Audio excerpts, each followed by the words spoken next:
everybody. Good afternoon. I'm Chair Will Hornaday, and I'd like to welcome you to the December Historic Resources Commission meeting. The HRC is a quasi-judicial body that is governed by the North Carolina General Statutes, the City of Asheville Unified Development Ordinance, and Buncombe County Ordinance. We are authorized to hear requests for a certificate of appropriateness for alterations, demolitions, new construction, and other work within the historic districts, or for the alteration and demolition of historic landmarks and other duties, including preliminary review of subdivisions as specified in the ordinances for the HRC. I'll now ask commissioner members to introduce themselves briefly. Start with Commissioner Humphreys. Leslie Humphrey, Square Peg Construction. Rob Mays. Amy Moxley, architect. Today from Albemarle Park. Celesta Gorman, Interior Design.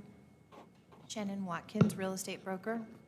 Jenny Bowen, Buncombe County Special Collections. Cecil Holt, Montfort. Bill Roberts, real estate broker. And we have a guest staff member in today. Sure. Dave Hazard, I'm with the Planning Department. I'm filling in for Alex Cole tonight.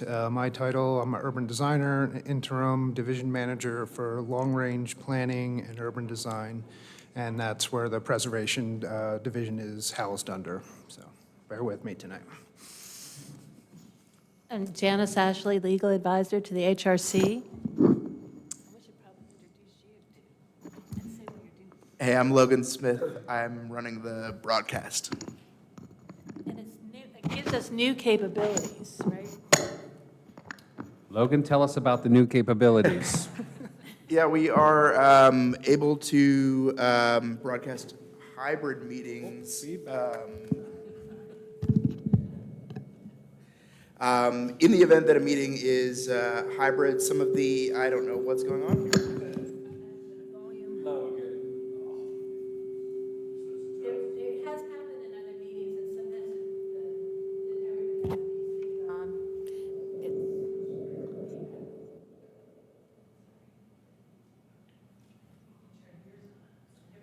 Well, as you can see, we're still getting the bugs in our new system worked out, but we have a new camera up here that is a lot clearer than the previous laptop that you might be used to. And for the folks watching at home, we are also able to broadcast the presentations during the broadcast, so people will be able to see what is on the TV screens a lot better, or at all.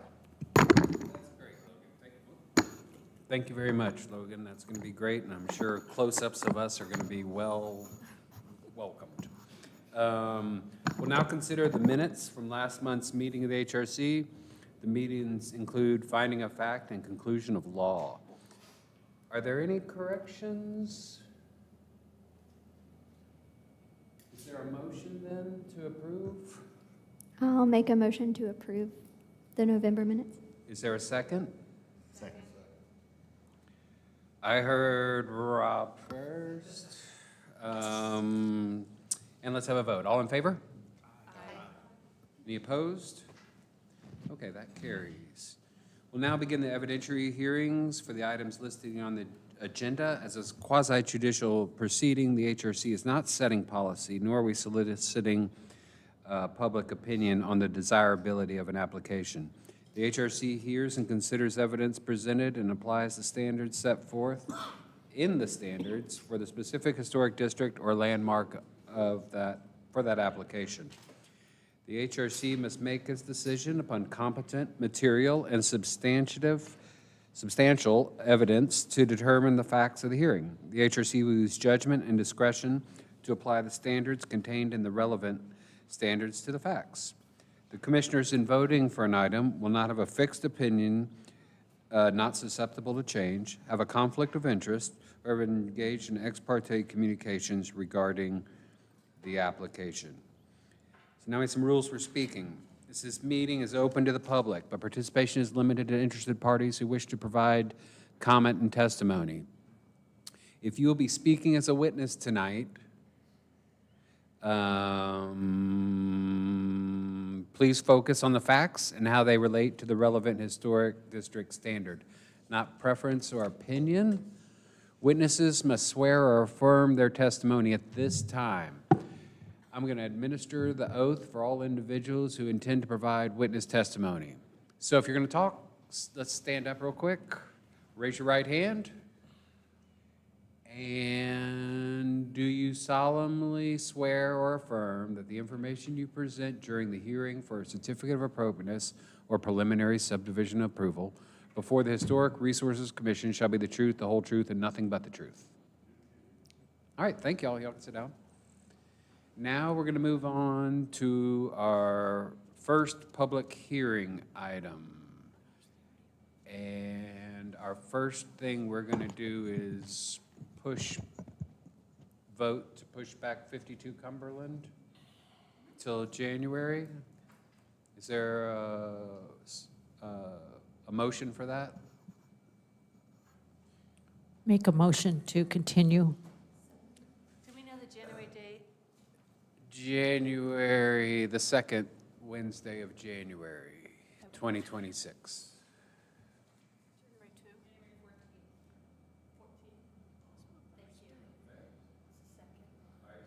All in favor? Aye. And that gets continued to January 14th. Now we're going to hand the floor over to Mr. Dave Hazard to tell us about an application. Good afternoon, Chair and Commissioners. The first application we have today is 5 through 9 Kitchen Place, located in Biltmore Village. As you can see in the image here, those are the 3 structures. Largely, the work that's being proposed is being proposed on what we're looking at, the 2 left structures, which would be, I believe, 5 and 7 Kitchen Place.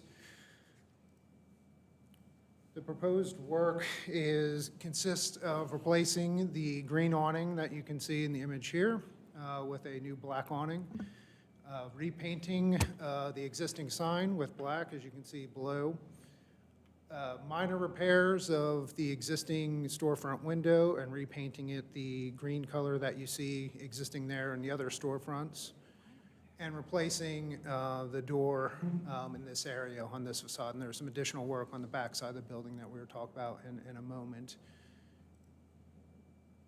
The door, the best we can tell, as you can see, this is pre-storm, and I should have stated in the previous pictures, as you can tell by the particle board, these buildings did receive damage during Storm Helene. The door here is pre-storm condition, but as you can see there, the best we can tell, it is not an original door. We do not have any record of it in previous CAs, so we do not feel or believe that it is original to the structure in the building. The door that's being replaced is similar to the image you see there. That is a door that's adjacent to this property. We do have specifications for a new door. It will be painted green. It's an aluminum door, glass. And that is largely what is being proposed on the front of the building here. As we move to the rear of the building, these are the images on the back side of the building, and the work being proposed is to replace this awning, the green awning, the existing awning, with a black awning as shown here. The other work that is being proposed, and you can see in the staff report, staff has mentioned that there may be some concerns with this, which is putting window film on a rear window. I'll caveat that Alex did the preliminary review, and I believe we thought this was the window here, if you can see where my cursor is, that they were speaking about.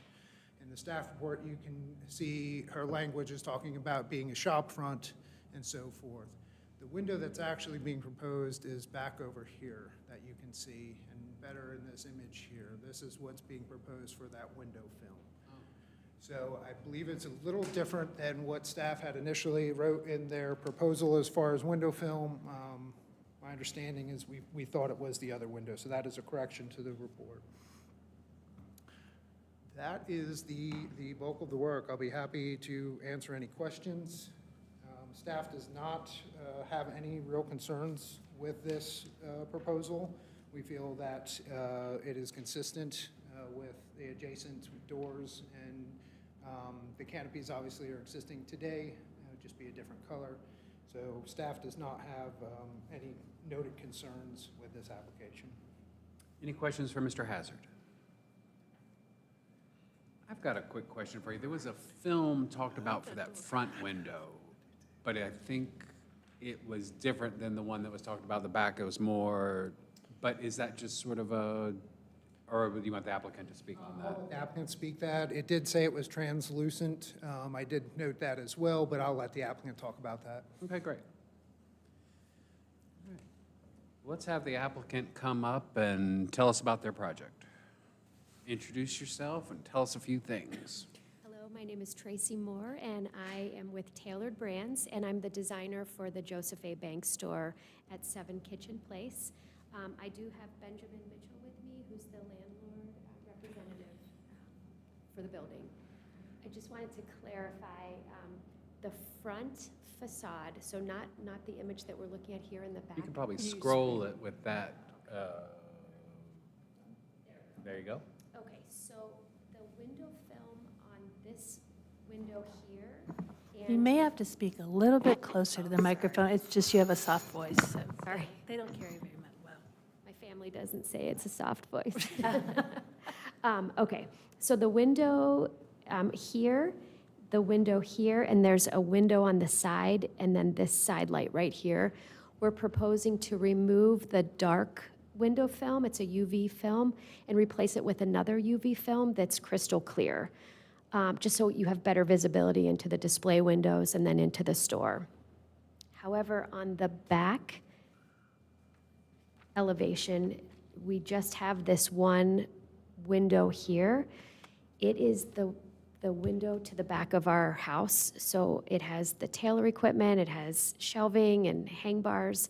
It's not pretty, so we are proposing a darker film there, so essentially a blackout film.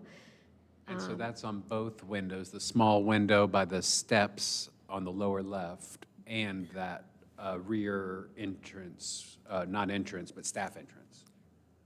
So we weren't going to touch the staff entrance, this door here. This is Right. the only one that's Gotcha. within our lease line.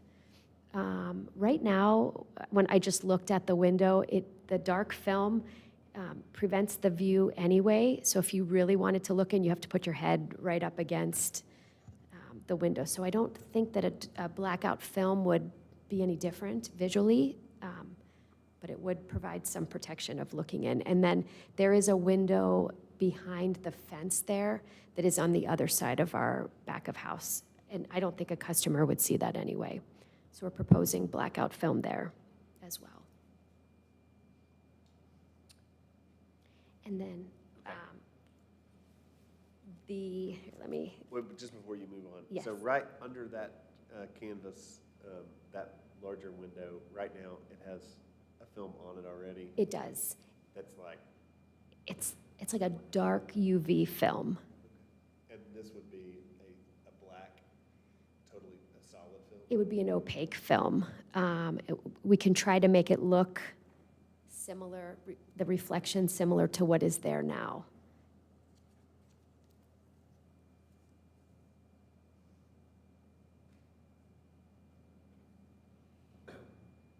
And that is in the, to clarify, that's in the parking lot area in the back that really isn't storefront or pedestrian access. That's correct, Mhm. yes.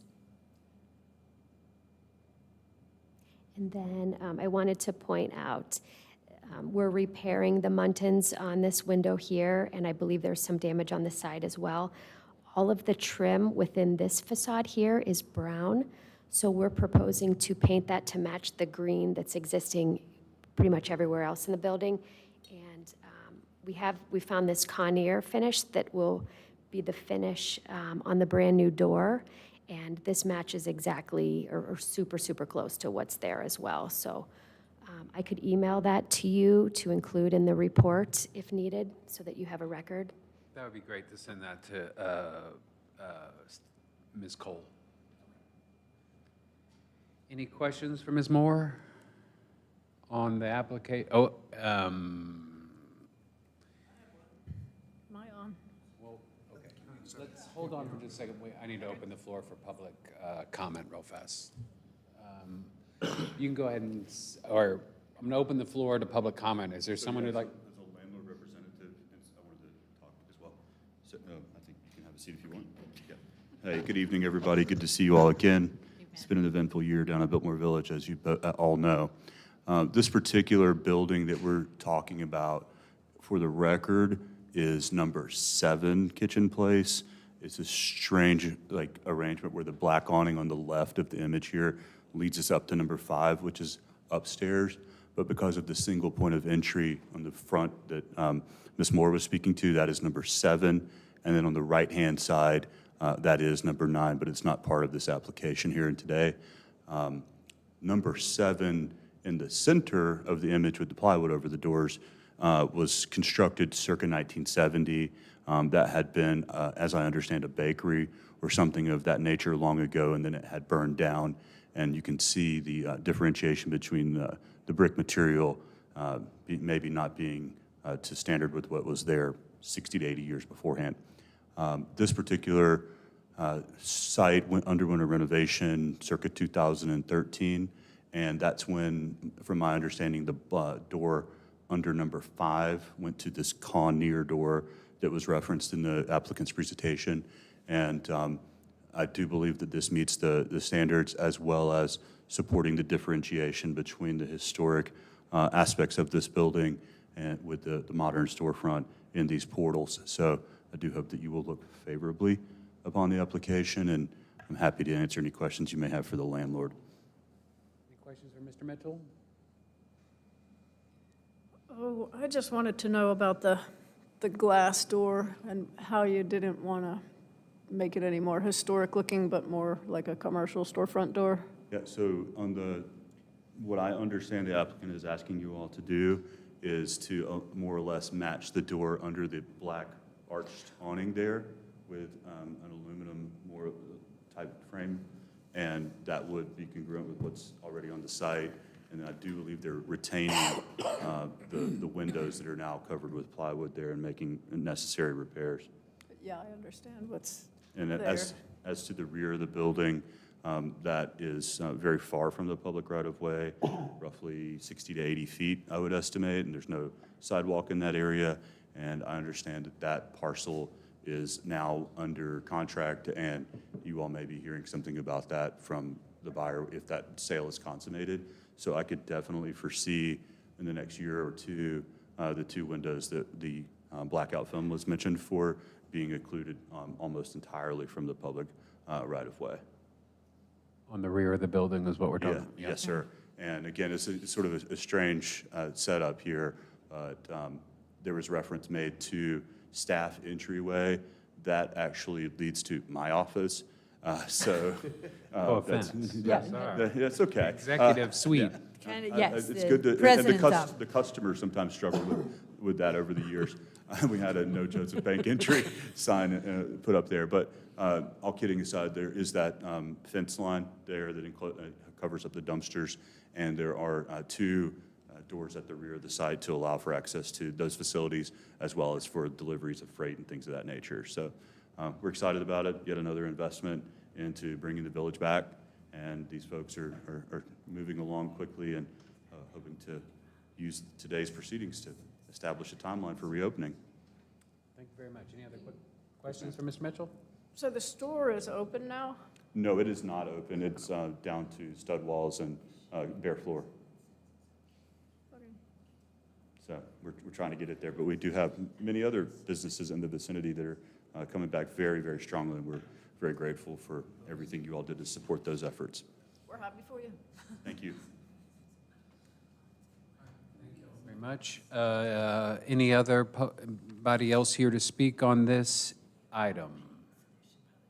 Then I'm going to close the floor for public comment. And commissioners, any internal comment on 7 Kitchen Place? Any heartache on any of this? Anybody want to make a motion? Can I get some clarification on the muttons that we're submitting to staff? Did I mishear The that? color and material of the replacement window, not replacement, repair windows on the, at 7 Kitchen, right? Right in the center. Correct. Half of them are missing. Oh, sorry. Half of them are missing or broken, so we are going to have our contractor completely repair that and make it look exactly how it was, but then that whole, all the brown trim on that part of the building will be updated to match the same green color. And right now, it's wood or metal? I was going to say, I think it's both. Okay, and you're replacing a combination of materials? We're going to replace like for like. Okay. All in that color that's going to get submitted to staff? Correct. Mhm. Thank you. Thank you very much. I'd like to make a motion. Chairman, based on the evidence presented to this commission, including Exhibit A, application, 4 pages, Exhibit B, project description, 4 pages, Exhibit C, owner affidavit, Exhibit D, door proposal and specifications, 43 pages, Exhibit E, sign and awning proposal and specifications, 10 pages, Exhibit F, pre-Helene storefront images, Exhibit G, and the commission's actual inspection and review of the subject property by all members, I move that this commission approve the certificate of appropriateness based on the following. 1, that the application is for replacement of existing wood-paneled front entry door with new Quanier single-light aluminum door, repair of existing wood trim and repainting of wood trim and doors, replacement of existing green canvas awnings with new black canvas awnings with gold lettering in the same locations on front and rear elevations, repainting of existing flush-mounted sign panel in Benjamin Moore black ink, application of black opaque film to windows on rear elevation. All work will be in accordance with attached and approved drawings and plans. All permits, variances, or approvals as required by law must be obtained before work may commence.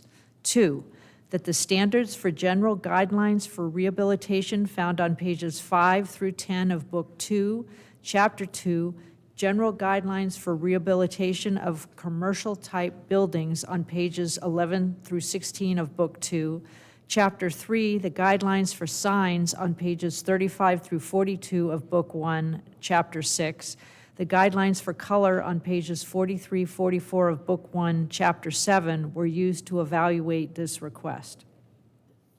The application does meet the design standards for the following reasons. A, original design character of the building is being respected. B, door to be placed was damaged due to flooding and does not contribute to the historic character of the building or district. C, new door is compatible with the existing building and district in design and material. D, signage and awnings are existing. New awnings and signage colors are consistent with the overall color scheme of the buildings. 4, that the action and improvements proposed in the application. Excuse me, Sue. Sorry. You need to add a reason for the opaque windows. That didn't get included in Oh, there. So okay. after the signage, you could just say that the proposed opaque film on the rear display windows is appropriate because it's in the rear or not visible or Okay. however you want to phrase that. E, the opaque windows on the rear are not in the public walking area and are not visible. Okay, 4, so the action and improvements proposed in the application before us for a certificate of appropriateness are congruous with the special historic character of the Biltmore Village Historic District. Second. All in favor? Aye. Opposed? Based upon the foregoing findings and for the reasons set forth therein, I move that a certificate of appropriateness be issued with the following conditions. 1, front window repair to be submitted for staff review. Second. All in favor? Aye. Opposed? All right, that carries. Thank you all very much for coming in and You good luck guys. on the work. Happy holidays.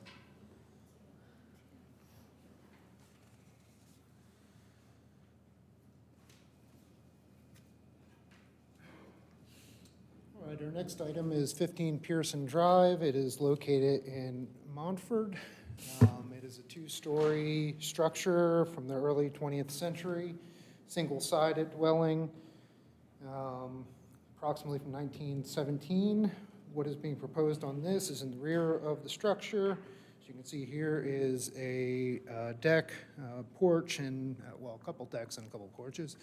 But the work being proposed is in this upper area, as you can see here. So the applicant is proposed to close in a portion of this upper porch, and you'll see the applicant has also made a request to modify these two side windows on the side of the structure. The side elevation, the upper image is the existing elevation. You can see the lower elevation is what is proposed. Due to the interior renovations, the applicant is looking to potentially remove those lower sashes, fill in those sashes with the similar shakes. Due to interior needs, I believe it is a kitchen and counters and things of that nature. Staff does have some concerns with that, and staff recommends that the windows be maintained on the exterior and it be screened in the interior through some type of screening or film, and that could be talked through. And I believe there is a note on here that has the option to do that from the applicant. The rear elevation, as you can see here, the existing, that's that upper deck that we were talking, covered porch. You can see in this lower area, what is being proposed is this area to be enclosed, the door and that's inset here removed, this addition to be made here, an additional 6/1 wood window.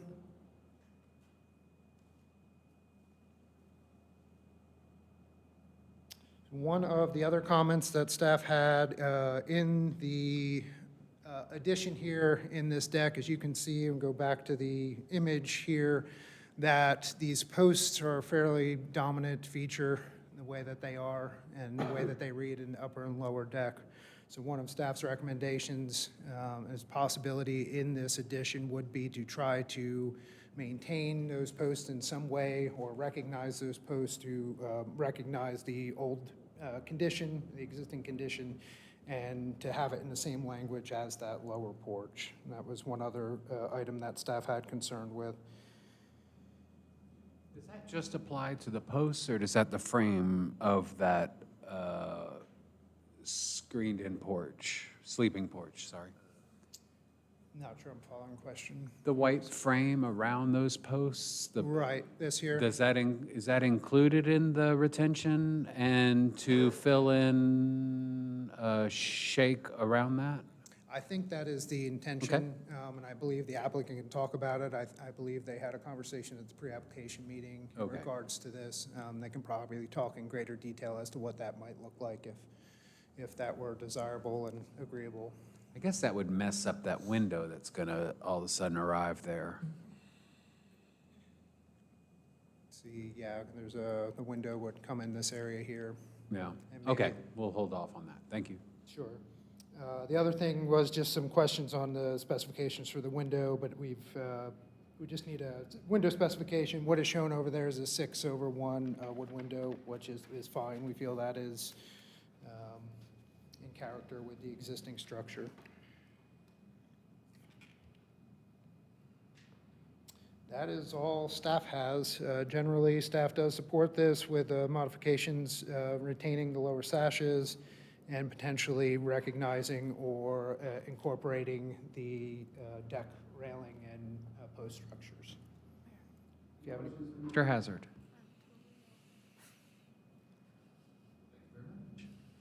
We'll now call the applicant up to tell us a little bit about their project. Hi, I'm Vince Wigman, architect on the project, and everything he said is pretty much spot on. We had the discussions with the owners about the windows on the side, proposed side elevation, and talked through it with the contractor, the two options, and put it to the owner. You know, it was one of the two, and I think the owners obviously would go with whatever you guys recommend. I mean, we talked about keeping that lower sash and putting the film on it and insulating it from the inside versus putting in the shingles. We were just trying to match, the character of the house. Same thing for the back porch. I had just taken the cues from the window to the right on the proposed rear elevation and just filled it in with the cedar shingles and put the window in, so it'd be very similar to the window on the right. But if staff would prefer that we sort of keep the frame, the white frame that was visible before, we could obviously put in panels set back from that white trim and fill it in. And I thought that just might look a little odd, but I guess that's why we're here before you guys, to help us. In the windows, we do have a specification for a Marvin authentic divided light window for that replacement. Questions? It looks like if you put this, the skeleton of the brackets on that sleeping porch in there, it's gonna go through one of the windows. So I don't know where to stop that window without one going in. Way. Sorry. Okay. This one? Yeah. Trading houses. Yeah. Okay. Yeah, it would be set in the, it would be set right next to one of those posts. If you remember. That the end of the extension of the master closet or the big closet? What we were trying to do there is there's a bathroom beyond, and we were trying to get a window to line up with the bathroom beyond so we could let light in through to that other window. And if memory serves me correctly, we would fill in that first, let me make sure I'm looking at it right, is that window would go right next to the post, that first post, then go a little bit past that post.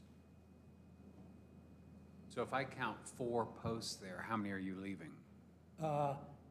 We are leaving the last 2 on the left. And then the wall would, okay. So what's in there now? Right now, it is a very low ceiling sleeping porch. It's open. No, but in the openings. In the openings, nothing. It's wide Are open. they screened or are they? No, it's wide open. Actually, that's a good question. There is no window. It may be screened, but I honestly don't remember. It's probably screened. But it's open air. It's open air, yes. And there's a little enclosure on the left-hand side, which you can't see, but there's also a closet that's bumped into that porch on the very left-hand side of the porch as well that's already there. Okay, yeah, it's a pretty unusual arrangement. I Well, think. obviously, it's been added on to quite a bit in the past. Yeah, well, I mean, the way those windows are, there's another picture that shows the house next door, which is like a sister house. Yes. I mean, they were built at the same time by the same people. Exactly. And it's a more traditional, like, vertical window. It has been filled in with windows in that porch, if memory serves me, that one on the sister house. That porch has been filled in with windows, Yeah, storm windows or something like that. I would guess from experience with these houses that the windows as they are now, the openings as they are now is not the way it was originally. I'm sure it was just a wide open sleeping porch. And this does face onto a parking lot of a church, which is well screened from the church. I mean, I had struggled to try to get a picture from it, so most of these are actually, I'm not quite sure how the realty people got the pictures because you can't see it from the parking lot from the church. They're crafty. Yeah. And you said the client is fine with leaving the, yep, Yes, I remember that if we now. want to keep the look of the white trim, then we would probably recess the wood shakes back from that. So that would stay as the prominent feature, the white trim. Basically, you'd enclose it, it just wouldn't be clear. We Clear just from wouldn't, the it wouldn't, outside. it wouldn't be the purple shakes or shingles running all the way across. I just personally thought that would look a little cleaner. Is that door that's being removed an original door to the house? The door, that door is a door that goes to a room, that's back beyond this surface there. And that, I do not know for sure if that's an original. It looks So I like it think is. we're going to ask that be stored and saved Yes. with the house. That's, we've already looked for that, any interior renovations, they're already looking in the basement, looking for the doors that have been saved already. So that definitely would go with the collection that is with the house. Any other commissioners have any questions about what's happening with that sleeping porch fill-in?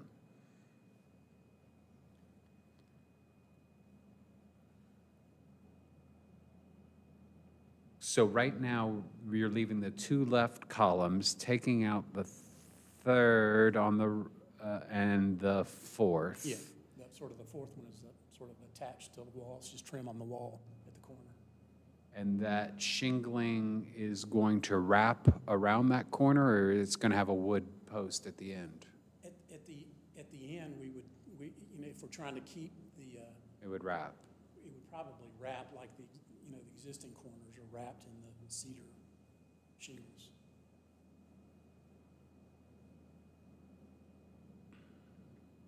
Questions? Okay, thank you very much. I'm going to open the floor for public comment. If there's anybody here who'd like to speak about this, now's your time. All right, I'm going to close the floor. Commissioners, any further discussion or comments or motions on this 123 Chestnut? No, 15 Pearson. So when I look at the drawings, I'm not clear how many windows and how many doors are getting replaced or added. Can you just sort of simplify that for me? Yeah, so for the side elevation, we're basically trying to work with the existing windows that are there. The only question is really whether or not, from the sound of it, I think what we got steered to from the staff was keeping the top and the bottom sash on the side elevation. So we wouldn't be doing anything with those windows. On the rear elevation, we'd be adding one window to match the existing one. And removing one door. And removing one door. And it would essentially become an interior, that door would become an interior space. Can they reuse that door for the other, because the sleeping porch isn't all going to be filled in, so. That door on the other side actually has a glass door. Oh, And the only thing we were fixing on that, it has a cat door in it now. We would Okay. get rid of the cat door and Yeah. put just a glass panel back in it. Yep. Yep, the cat door. Sorry, maybe I'm a little dense here. So on the upper story where there is the old sleeping porch, Rob, can you speak in the microphone? if, on the upper story, if there was, where the sleeping porch is, if it were approved, there would be how many windows across the top? We'd be adding that window in the middle. Okay. Just that one window. I see, in the middle. okay, sorry. And the others are The door. rendering. Yeah, you have to double, right, you have to confusing look me. Okay. closely. Yes.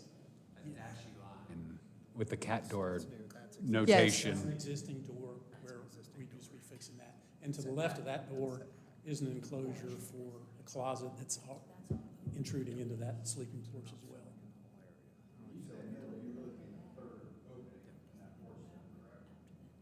Yeah. Yeah. All right, sorry for the interruption. Any other questions or chat amongst commissioners, or is this clear? ready?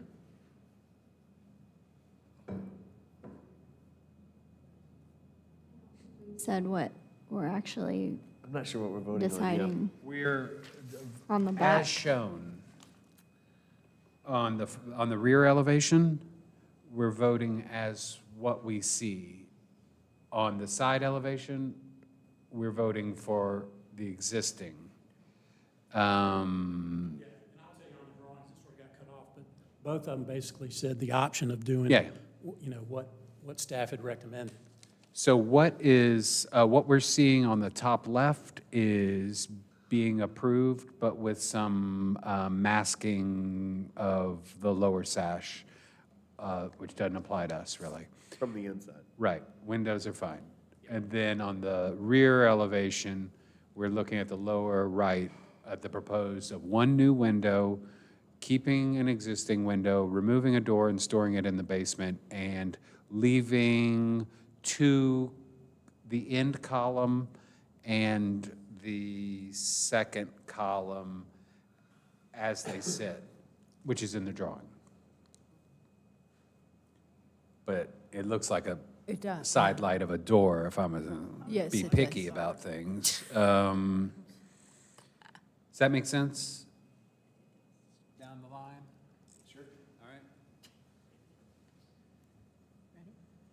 All right. Whoever reads it, you might want to be sure that the work is modified to address those staff concerns, which I don't know if it reads now to remove the lower sashes, but you would get rid of that. And then on the second one, for the porch, the staff wanted to be sure that the enclosure incorporate existing railing and posts so they remain visible. So again, I'm not sure how it reads without, I don't have that, we're not going in there to type like you usually get. All right.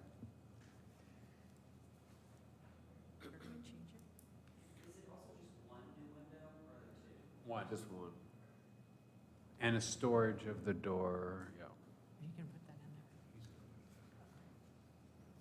in there. If you start at the top, he'll Yep. catch up to him. Thank you. But so we're not going with staff's recommendation of leaving all of the posts visible. We're going with That post. as drawn. Correct, because that post is going to bisect the center new window and the third post, and then the end piece would just be floating out there. And then if there was the sill was there too, it would, It would not interfere with that post. If you wanted to see all of the posts across there, we could still do that. So that- sill would remain as well? The sill and the head and the post could remain.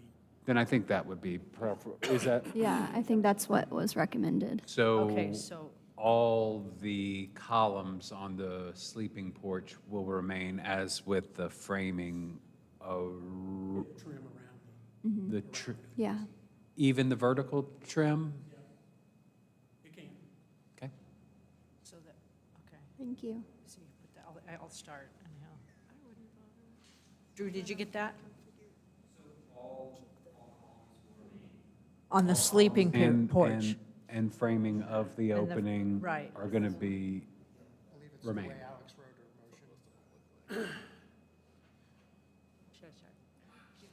Making a motion to approve the certificate of appropriateness for 15 Pearson Drive. Chairman, based upon the evidence presented to this commission, including Exhibit A, application and project description, 5 pages, Exhibit B, owner affidavit, Exhibit C, floor plans and elevation renderings, 9 pages, Exhibit D, photographs, Exhibit E, and the commission's actual inspection and review of the subject property, I move that this commission approve the certificate of appropriateness based on the following. 1, that the application is for modification of 2 existing double-hung windows on side elevation, partial enclosure of existing porch on rear elevation.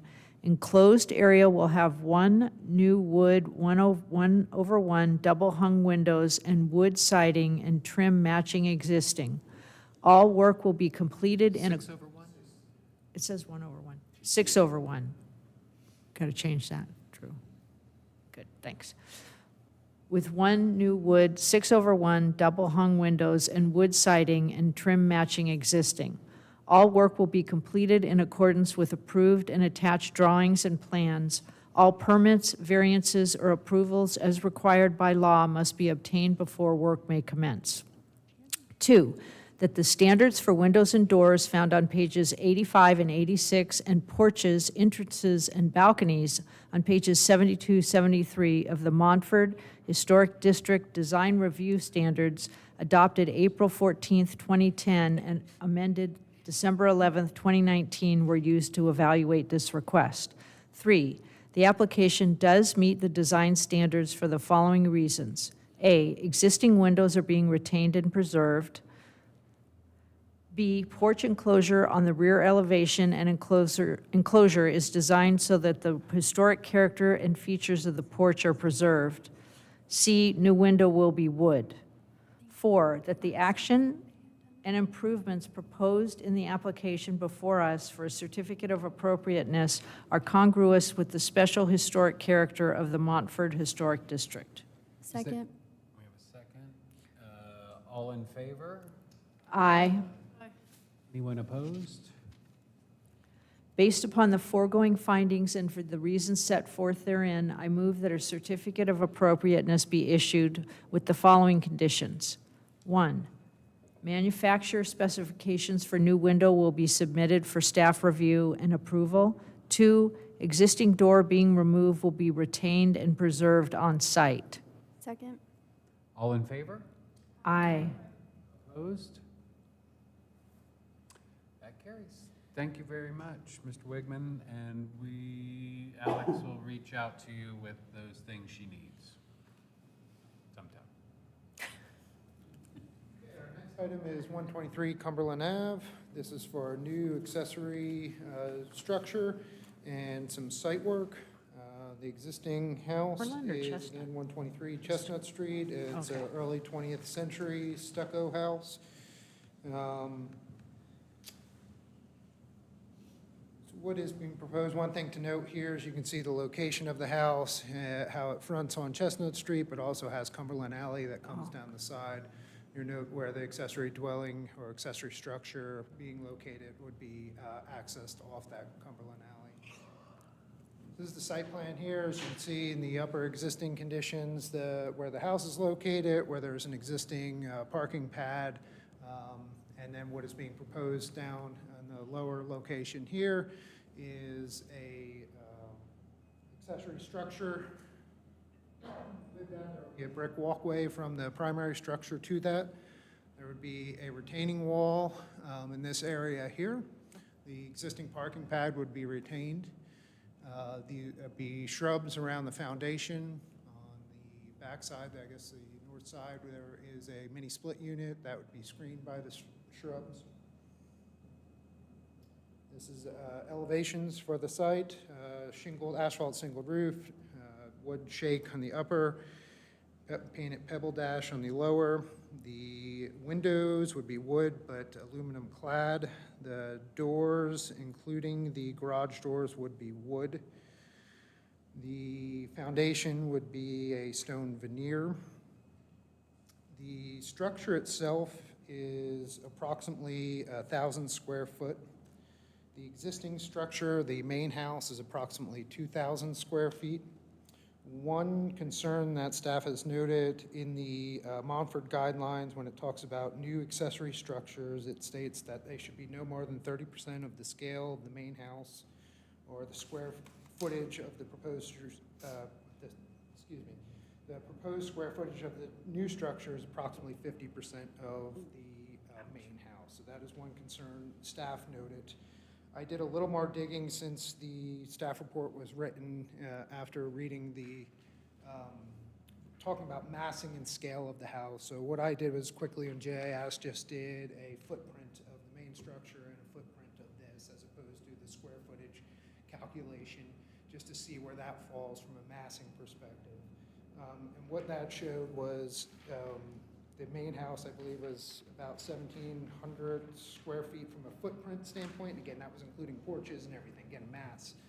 As where the accessory structure, I'm trying to find my notes here, I can find them, was approximately, I think, 600 something, oh, here it is. The primary structure was set plus or minus 1,700 square foot. The footprint of the accessory structure was approximately 616 square foot, which that would come to about 36% of the main structure. So depending on how you do that calculation, if it's square footage or footprint, there's a couple different ways to get at that, I guess, is what I'm making a point of.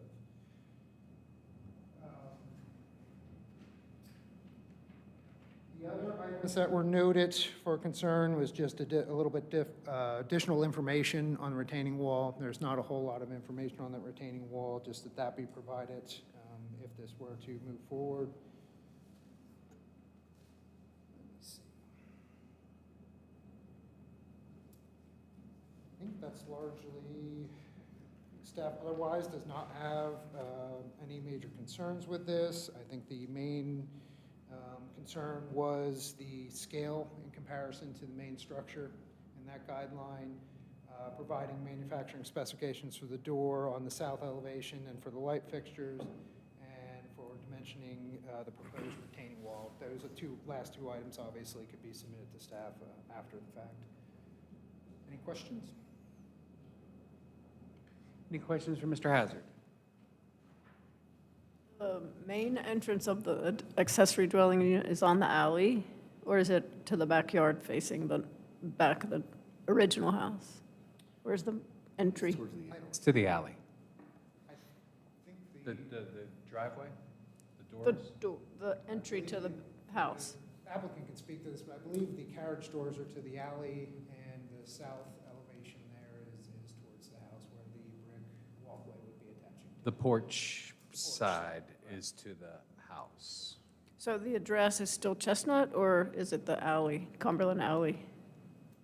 Or does it need an address? Just That would be asking. a good question, and that would be our addressing or planning addressing or Yeah. 911 coordinator. Can you get them down here? Excuse me? That person down here for the Get it down here. address? We're good at address. No, I Not don't the know the signal. answer, but we have a person in our planning department, that's what their main job is 911 addressing. And actually gets pretty complex, as you want to get emergency service to your house. Yeah. But yes, they will make sure, if it does need an address, that individual will make sure that that gets taken care of. Just curious. Mr. Roberts? No, we're not the setback committee, but it looks like there's 6-foot setbacks all the way around. That is correct. When does that get addressed in the permitting process? So if they build this, they will have to go through the zoning process, in addition to, this process, the CA process from historic preservation. The 6-foot setback is in our zoning ordinance. That is the setbacks for accessory dwelling structures. That's okay. So this will get reviewed. If this moves forward, it will get reviewed just like any other house or structure and verify the setbacks are met and so forth through that process. And is there still parking for the primary residence? So you're taking the parking pad, if that was occupied in the primary residence, where do they park? Street parking's allowed in the city of Asheville. I think it's, Yeah, this area. Out of our, From a zoning perspective, parking would not be required here. okay. But I believe they're maintaining their existing parking pad, but from a regulatory standpoint, parking would not be required. and the crooked cherry tree in the back, did you mention that? I did not, thank you, Will. Yes, that is another part. Right here, you can see there is a cherry tree that is being proposed to be removed. And I apologize, that was another note from Alex that we need an arborist to look at that in a report. Any other questions for Mr. Hazard? Nope. Thank you very much. Now we'll have the applicant come up, and I think we're going to swear you in. You weren't here for the swear-in, were you? I was. You were? Yes. Oh, man. He snuck in. Wasn't it the best? He was hiding behind someone. Go ahead. Everyone, as you can hear, I'm a little under the weather.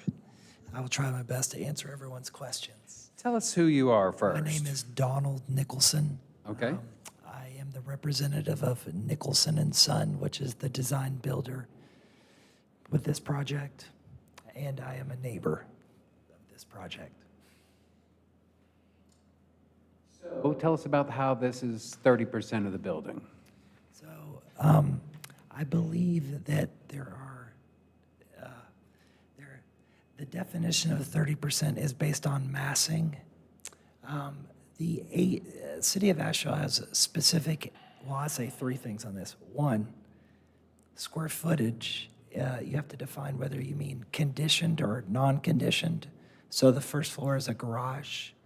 So typically, for most square footage calculations, you wouldn't include that. If you did, then every ADU in Montford that has been recently approved would be jeopardized by that evaluation of counting it as 1,000 square feet. Secondly, by massing, I believe that it's under 1/3, and based on what I understand of the precedence of every other garage ADU that it's been approved within all of Montford. And traditionally, having spoken to Alex about this issue, is that the bottom floor is not what is used for calculating square footage. Now, massing is a more nebulous definition. By massing, you would have to tell me the definition of massing so that I could then measure the two buildings and compare them for you. City of Asheville also has a specific ADU statute in which they define the allowable sizes of ADUs, and in that statute, it specifically states that any unconditioned, like workshop or garage space, does not count towards the quantifiable square footage of the structure. For the tax purposes? No, for the approval of the ADU specifically. For the massing? Yes. Scale?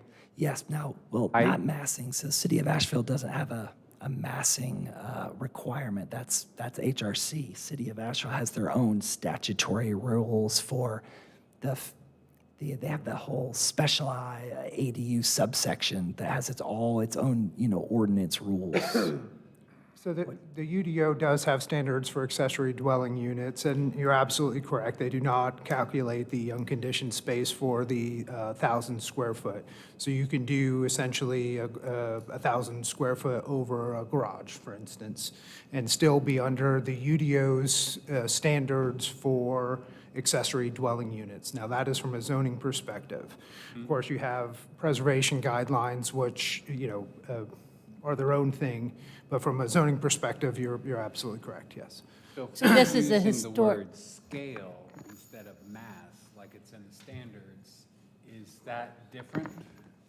Well, the way I read the standards, and I can get the exact language, it talks of massing and scale, and that's why I ran the other calculation based off a footprint. Now, that's not 100% mass either. There is, without really taking that volume and honestly getting a volume of that structure, which I do not believe has been done in the original structure, the true volume of that mass. Now, that has not been done. I do not believe our ordinance speaks to that in any way, shape, or form.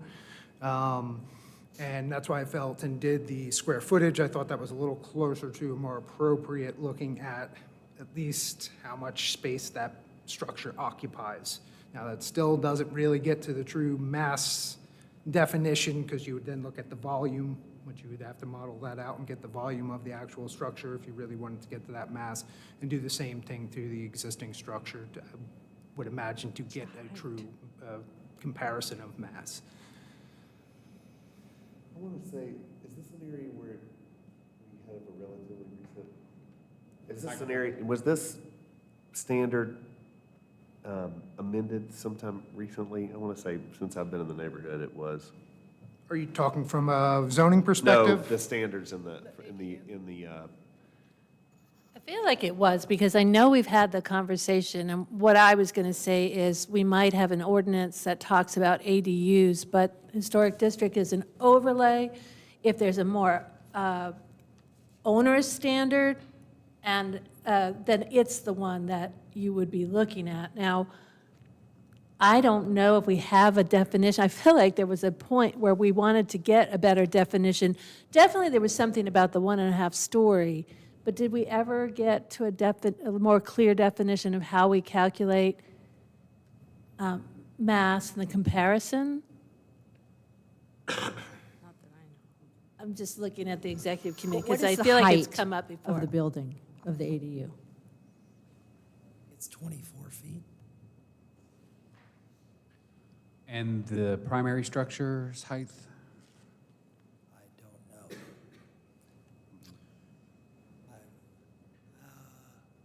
I'm going to guess it's taller than that, based on it's 2 stories. The primary structure also has a 10-foot. I've been in their house, they have a 10-foot. 10 feet Stay with the microphone, especially, Sorry. They have so 10 they feet. transcribe this from this voice. Gotcha.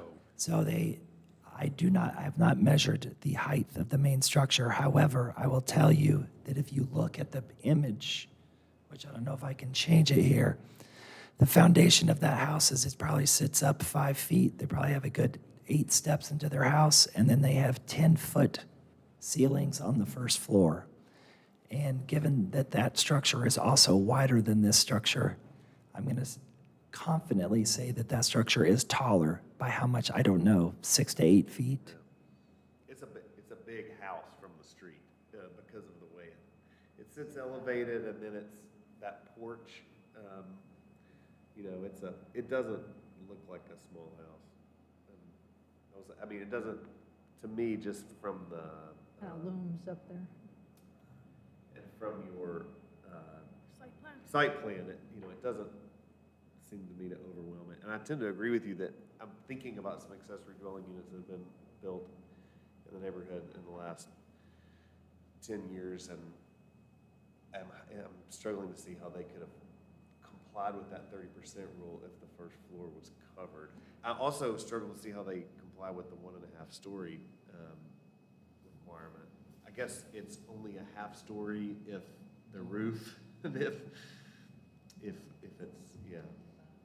Yeah, I've been, this is the third ADU I've been involved in Montford over the years. I wish Alex was here because I know her and I have discussed the definition of massing versus square footage. we got Dave Hazard today. I'm sorry. But we have a history of exploring that definition. But she knows it. But I have been involved in these projects, and if that would cause a lot of problems with some previously approved ADUs. What I was wondering is if the guidelines had been, or the standards had been changed after some of those had been approved, and I don't know the answer to that. I was trying to find the guidelines, because usually when we update something, we might note in the guidelines that had been an update. Do you know where we would keep amendments? That would be easier. Any other questions about the scale, massing, size? This is an alley with probably 4 flat-out 2-story ADUs and small homes along it that were historic. Are there any other questions about the massing on this? Maybe we can talk about some other items and come back to this maybe, or Sure, yeah. stay with? I don't have any concerns on it.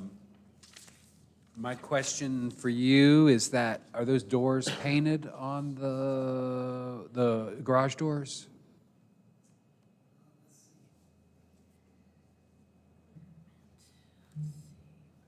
Speak out of turn.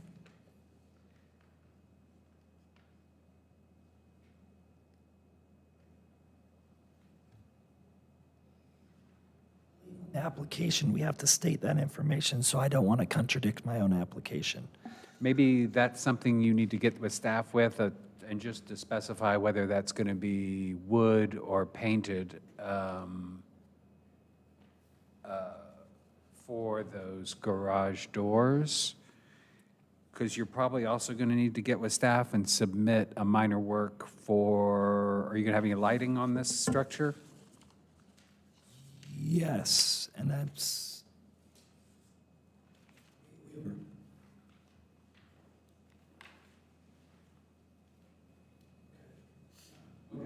That's something you can come back for. That doesn't have to be a today thing.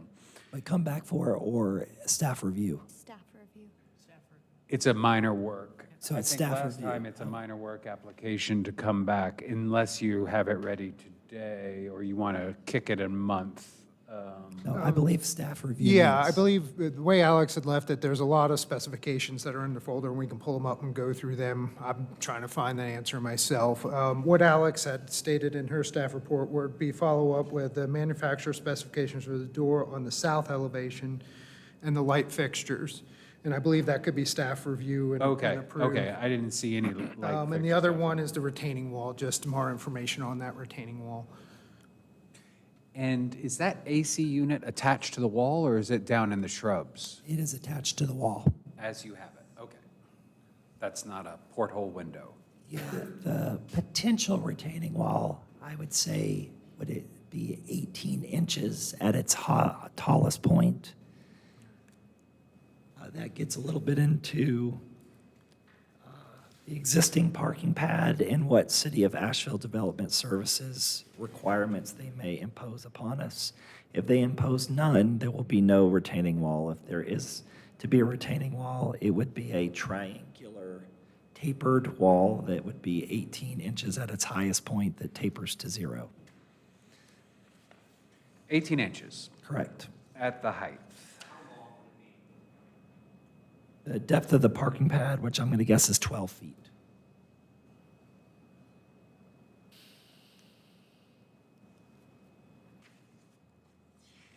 Any other questions for the applicant on at 123 Chestnut Street?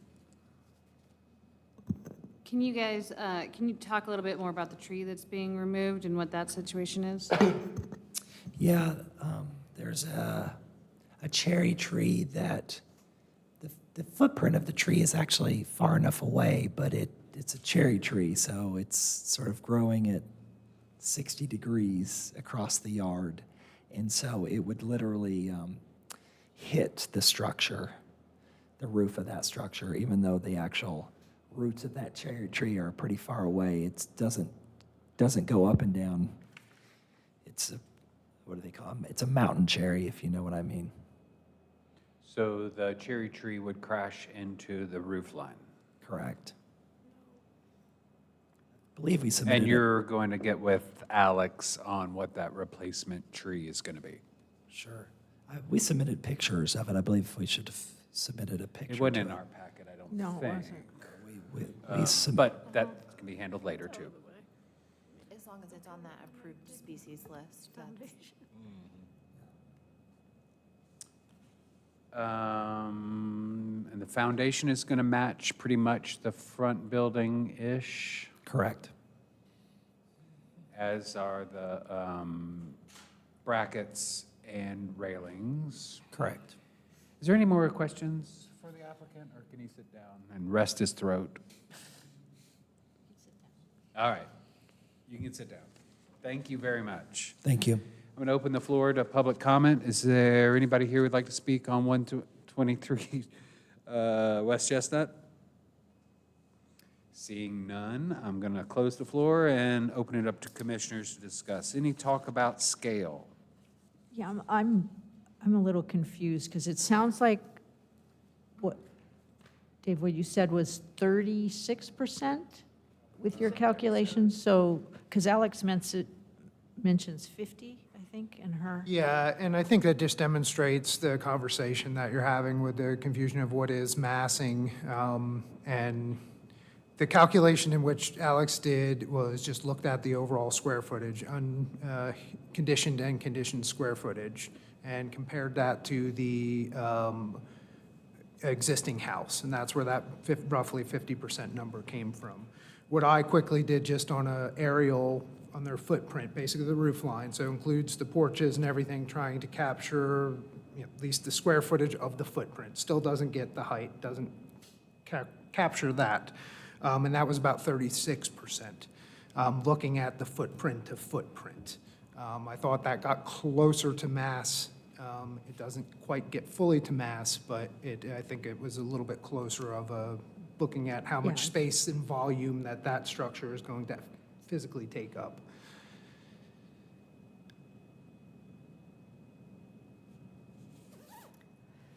And as far as 1.5 stories, when what we see is a dormer that creates basically a 2-story building with a second little Yeah, it's skirt. upper floor and main floor. That's pretty much what a 1.5 is what it is. I believe so, yes. Okay, so that's.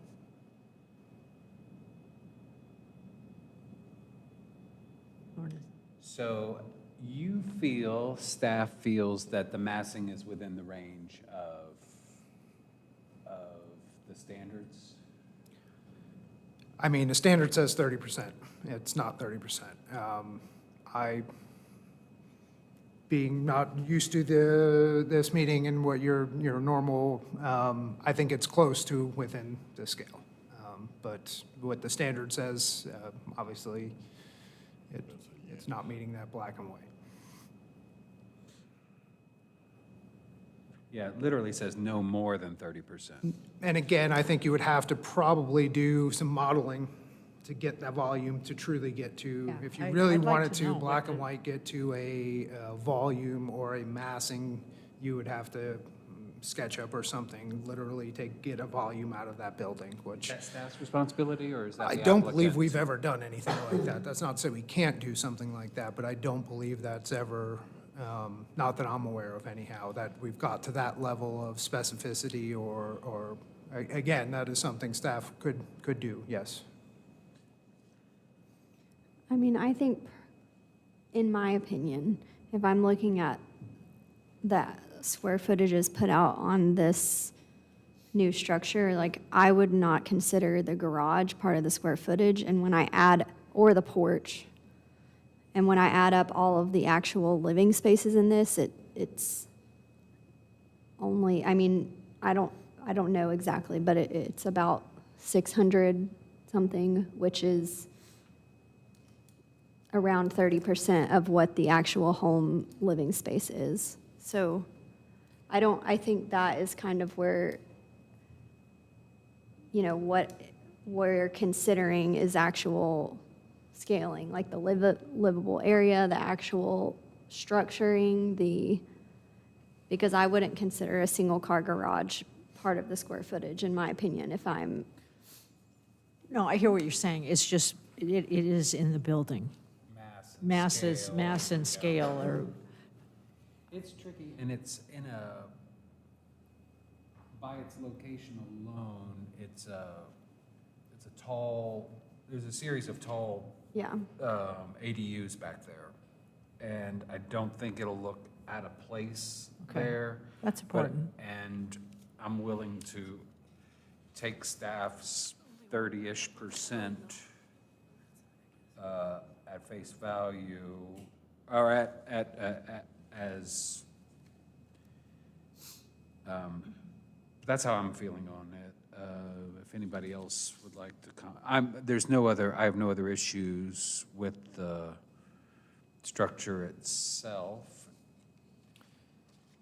no, I think that's good. I just, for precedent setting is what my concern is, if it's 36, we're kind of guessing at the mass, it sounds like. Well, I mean, there is no way that we can actually, we don't have a formula for this. Not that I'm aware of. Again, that 36 number, to be very clear, that is footprint. No, I understand. Yeah, it is not mass. It was just We don't a wanna different hold- way to get closer I to understand. mass. That is footprint. Well, is it fair to ask the applicant to supply a scale drawing of both buildings? We don't have that. No. Side by side. Well, First- a scale drawing might be pretty involved. Like this, in but with their professional- building. Yeah, but having an architect or someone to actually draw that of the existing house is gonna cost. Well, right now, we know it's not 30%. Well, what I was just gonna say is, but actually calculating the volume might be. That shouldn't be so easier. hard, It right? would just be measuring height of the building. Width from of the ground. building. You wanna approach?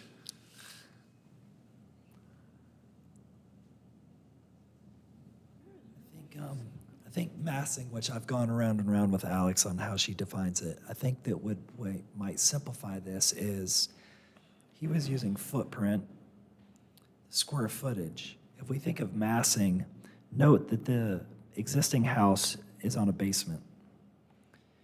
Pardon me, what? on what? The existing home is on a basement. That is a full walk-in basement. Now, that is not being included in the square footage, and it's not being included in the footprint calculation. If you use that unconditioned space in the square footage calculation, or if you use that volume for a massing calculation and compare it to the ADU, I believe you would be under 30%. Does that make sense? Because the footprint of that structure is Yeah, I think what we're looking at is blob 1 and blob 2. Exactly. Blob What's 2 under needs the to be ground. 30% of blob 1. Right, so do you see that foundation, which is part of its blob? Yeah, Right, so. half, so 5 if- feet of it. It's looking at things above ground, looking Yeah, at so them. that's what I'm saying. If we had a volume calculation above grade that, and you wanted to actually do it, I'm very confident it would be less than 30% volume above grade. The footprint calculation and the square footage calculation are not going to reveal that relationship very well because it's using unconditioned space on one and not on the other. And it is 1,700 is the footprint, but it's for 2 stories, including a basement. So, you could multiply it by 3 if you want to get into including square footage that's not unconditioned. That's kind of not what we're looking at. We're just No, looking at the visual scale. It's a historic neighborhood, so we want things to look like they belong there. It's not personal, it's just No, I we're know, I'm trying not to taking- honor the 30%. Another way to put it is that, and like I said, I wish Alex was here because we've gone around on this. I don't believe it's using the metric of footprint or square footage, including the garage space. There would not be one compliant ADU that has been approved in the last 10 years. So I'm saying those metrics are not historically what was used to determine massing. In 5 years, us discussing air-conditioned space, and when we're talking about scale of a garage. So I was here 2 years ago. You approved the ADU for me. What property was that? 230 Cumberland Avenue. Is that right next to this? That's a block away. Okay. I don't remember it. It's fine. 326 Cumberland Avenue. They just saw you guys in July. They got approval. They're building right now. It's a block and a half away. Was that a reapproval of an old one? That's right. Yeah, so, you can look at that one for context. That, opposite side of Cumberland. Well, maybe, I don't personally have any concerns because I'm familiar enough with the house that the scale doesn't concern me, but maybe the appropriate thing is to come back with that above grade volume calculation or more information about other ones that we've approved and how that was done. But it would have to be, documented. This is the address. This is when it was approved. This is what the volume was. Bring those examples to the hearing for everybody to see. So that would be really helpful, I think, of the Well, other. I'm a little confused because at preliminary, Alex said the volume thing was a non-issue based on all the precedent that we have. The staff report said that this was a staff concern, and that was your concern. and that it was right? 50%. Right, that's not what I heard from, I wasn't in those that's what we meetings, have. I'm not going to say what was said in those meetings, but the information I got from Alex, that was her number one concern, was the scale of this building, and that's the way she wrote her staff report. Yeah, that's what we're going. Right, so You might want to have a continuance till she's back, because if you had this conversation and her staff report said, then you said you go back and forth on it, so do you recall in the her ever past. saying No, on not- this particular, okay. Not on this one. We've gone back and forth from 5 years ago when I Okay. got was part of my first ADU approval right. about defining this. Okay, So I've been around it. Then. Now Okay. I It was thought sort you- of like a non-discussion. We know this is, precedent is clearly established that for massing, this is not a small house in Montford, and it's certainly not small by mass. There's just so many precedents that I believe the ratios are actually even much closer than this project. But for purposes of now, for us to rely on that, we do have to, here's the address and here's what the footage was. I tend to agree with you. That's my experience too, just from living in the neighborhood, but we have to have an actual, What do we have to a have? number. Yeah, I know what do we have to have that we haven't had to have before? What do we need? A number? Because we've never used a number before. I can get a number. I'm just saying we've never used a number. The address and the date of previous ones that Yeah. did pass. 30 Cumberland Avenue. I know, but we need the Those paperwork. examples, but we just need those for exhibits for the hearing, It's because we need also exact for numbers the and public. things. Just know Hold there'll on, be everybody, no, let's have one at a time. It helps for the public that it's in the document, that it's in the public record 10 days before and all that. So listing them off now, we need to have it ahead of time, if that's a route we want to go. And I'm not sure we need to go that way, but Okay. I think we generally like the project and everything. We just need just a little more certainty in numbers, and like we go by the exhibits and stuff like that. okay, for the past. So you're asking for, the applicant for, More examples of the specific houses with the ADUs. And then a couple other things I think Alex had in the report. She wanted the arborist report, maybe for a tree removal. And then, I don't know if you gave her the door for the south elevation and the dimensions, that you gave the dimensions for the retaining wall today. So just a couple other things, and I think we're almost there. Well, I think the other option is like, is there any willingness to make it smaller? Is that a yes or no? Like, if you want to make it a little smaller to where everyone's in agreement that it can technically be 30%, then. So my answer is I'm willing to explore it, but I'm kind of confused because I don't know what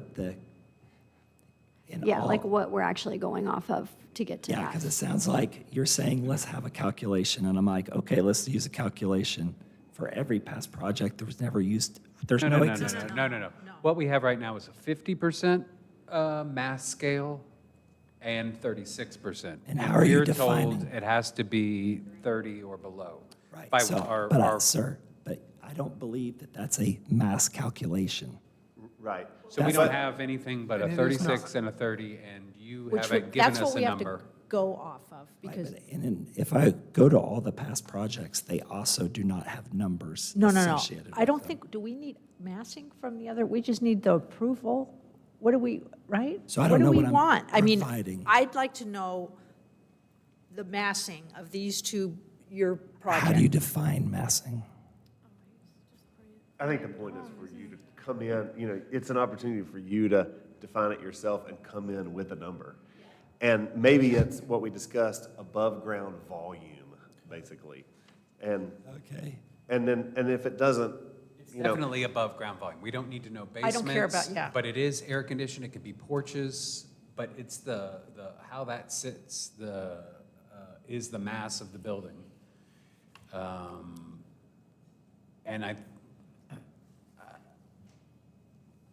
don't know. And if you continued, there's time to talk to Alex about the definition. I mean, I can look up architectural definition of massing. There is one. I'm surprised we don't have it if it's become an issue. But, and the thing you can do, if you see an example and you say, well, that's clearly got to be bigger than 30%, we can look at the staff reports or the application and see if massing was raised. And there should have been a reason, if it went over that 30%, that was stated why it would have been approved. And so just trying to meet the standard in your particular case, but it sounds like it might be difficult, given that you've had other conversations with Alex and. might not be. You might want to look at, there's one on Pearson, 190, what would that be? Just past 185, there's one on the alley in the back. But how do I measure it? How do I measure? Just the give us the Measure address. Your own. Yeah, you Oh. don't have to measure. We don't need that. We'll look at it. You say, I think this looks bigger than 30%, and then we'll look at how it got approved, whether it was the guidelines were different then or Yeah, not. exactly. Yeah, staff can do some digging if you have additional sites. When Alex gets back, obviously, Alex has a lot more history with these things, and I don't want to jump into the middle of the way things have been done and run for years here. But I believe between staff, Alex, myself, and other folks, we could work with you to look at other examples and bring back information if desired to try to dig into this question a little bit more, to try to figure out what this massing calculation is, what some of these other ADUs are, and how they fall in line or don't fall in line. That is one option we could offer. I just wanted to make one point that scale is the perceived size and relationship of that mass, but mass is actual physical bulk, volume, and weight of a building. So scale is like more relative, and mass is actual. So if that makes sense. I mean, It does. And the that's why- standard actually- And the is standard 30% of about scale. Yeah. Scale. So if I may, this gets into what I've talked to Alex about, because 5 years ago, I asked for her to come up with a equation to quantify the volume, because I said, I want to be able to do exactly 30%. And she said, well, there isn't a volume calculation. That's not what it is. It's scale, which is actually why they want you to build a one-story ADU facing the road with dormers so that the scale of it is small, which is what we did. So that has to do with sort of why it's better to do a one-story structure that looks like this, because the roof is a big volume of a structure. And so with dormers, which is why that's sort of the standard approved look of all the ADUs in the last 10 years since this has been part of the approval process, which is what we replicated to keep the scale of the structure small. If you could, can we shift and show the image here? Street from Cumberland, you're supposed to see the top right image. So the scale of the top right image along Cumberland, that's what you see from the road. So the idea that has a very small scale to it. That's the 24-foot peak. It says 24 feet tall? Yes. Okay. From grade, or from the door stoop? Yeah. Okay. Yeah, and so that gets into that scaling thing, which is why you can't actually quantify it with like a volume calculation, which is what I discovered with So Alex. you're right. There's a lot of, we need to see it to understand it. I need to see the relationship of that building with the main, the main structure, because our task is 30%, smaller than subservient, below the primary structure. And so right now, all I see is one building. So if we saw both of them together, not from above. From ahead, so from the road. That's what. Not from the road. Oh, not from the road. Where do you want to see it from? It's not a photo, it's a drawing of this building next to the Right, but- primary structure. From the perspective of you were standing on the road and you could see them side by side.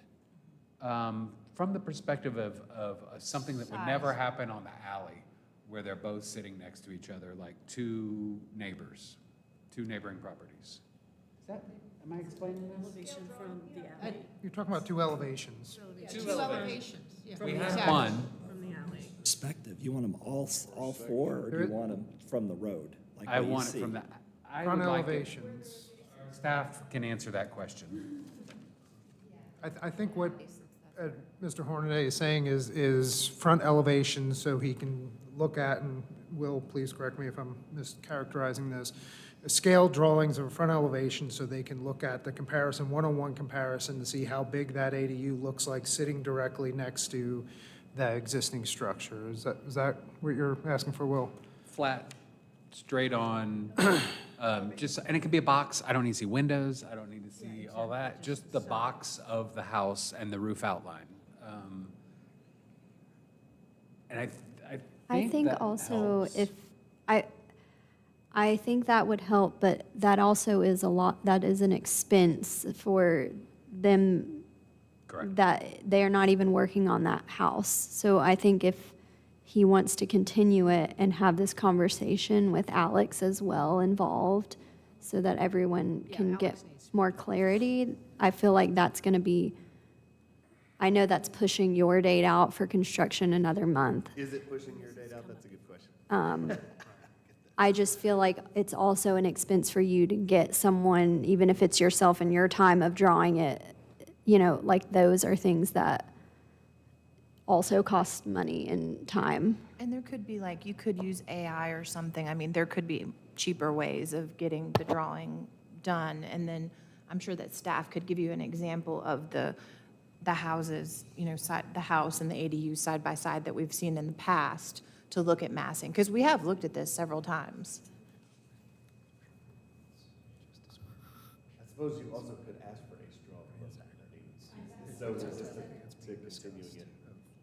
Should we just a straw vote? To see who would approve it as is and move on versus not. Sure. Just on the massing issue. Is that okay, Will? Yeah, so a show of hands, approval as is with massing as shown. Kind of there, yeah. Something important to remember is if you're going to vote for it, you have to have your reasoning of, so you think that it's below the 30% in scale versus we have a 50% and a 36% number sitting in front of us. And we have to say, it says no more than 30% in the actual guidelines. We also have staff approval for the project. Yeah, I mean, she said she had concerns about this exact That was issue. with certain things for us to discuss. I can see it either way. 100% say that that was. Well, that either was way, not there's one of only her two, 3 so points it doesn't, was it's kind of a about non-issue. the staff. So I think we're getting close to saying, would you like to continue to January? Is that, am I speaking? for No, what there I'm were 2 hands hearing? up? And you would have to say that. To ask for a continuance, and then the requirement is I'm going to show a scaled image. I wouldn't say that's a requirement. I think you could discuss with Alex that if that's what she feels is best for you. I'll just talk to Alex. Okay. That would help us, when we see something all by itself, how do we know scale besides staff's numbers? And that's all we have to go on is, I have nothing to compare this to next to it, to say that it is 30% subservient to the house. And It's just right- our, yeah, and that's just, yeah, that's what it's, that's what's written. responsibility, because we're setting precedent, and And we're supposed to be. Thanks for bearing with us Yeah. on it. Real question, Yeah. because I hear you guys, you're kind of like, I have these 2 numbers, and those numbers are above 30%, right? That's what you're Yeah. saying. 30% or below, yeah. Sir, the number on square footage, what did you say the square footage of the house was? It was approximately 2,000 square foot. And what did you say the footprint of the house was? 1,700. So how can a 1,700 2-story house have a 2,000? This is including the porch. That's right. But that's not, I mean, I just don't believe that's the right math. Again, stated, neither of those calculations are for massing. As noted, one is a square footage calculation and one is a footprint calculation. They were the closest calculations that we can do of numbers that we had available to us to try to make a judgment I on thought it what was there. I don't know where I got this from. I thought the house was like 2,800 square feet or something like that. The But tax okay. card says the house is like 2,072 square feet or something. Interesting.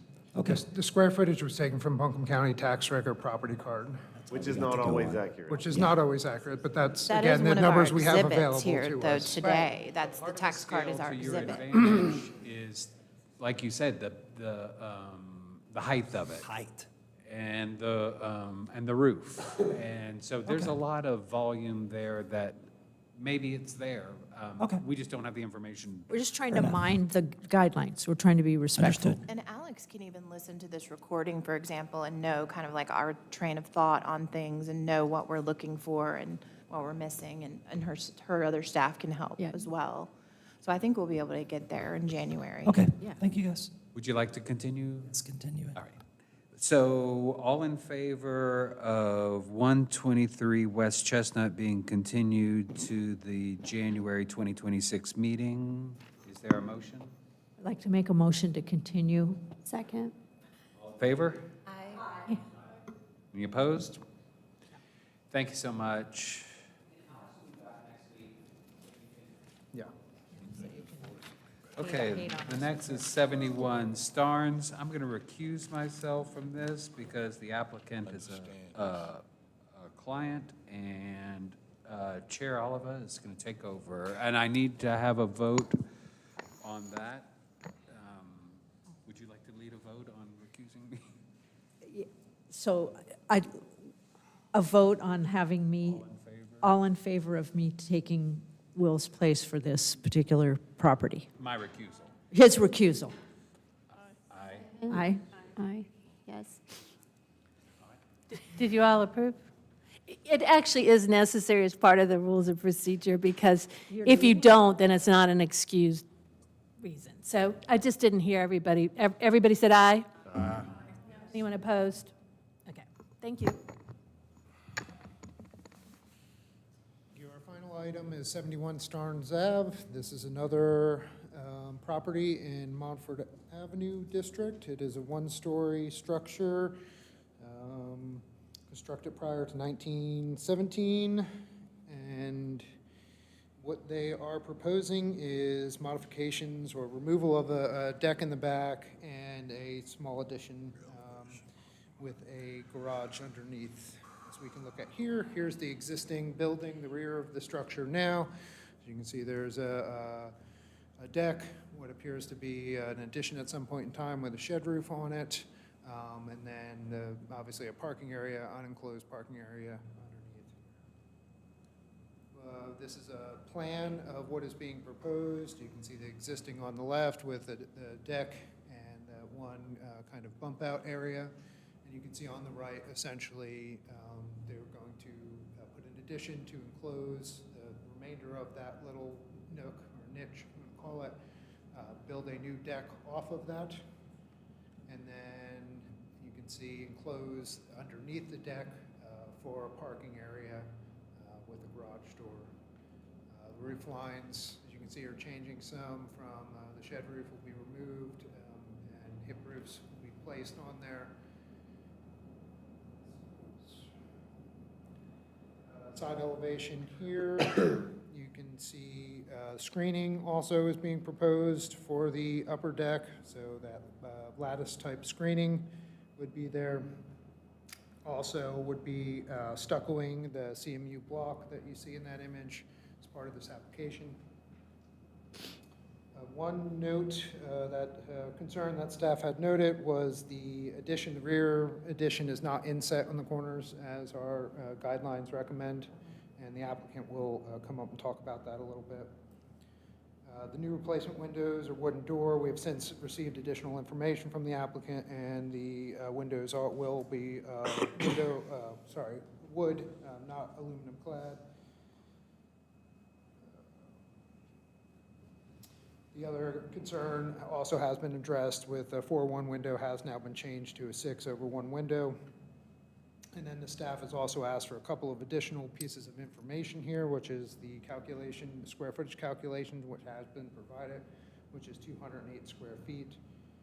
Manufacturers of the doors and windows have been provided. The railing and the screening, you can see the detail on the screen. The composite decking sample has been changed to black locust. Potential concern using a composite material, and the applicant has since changed that to black locust based off of staff's feedback.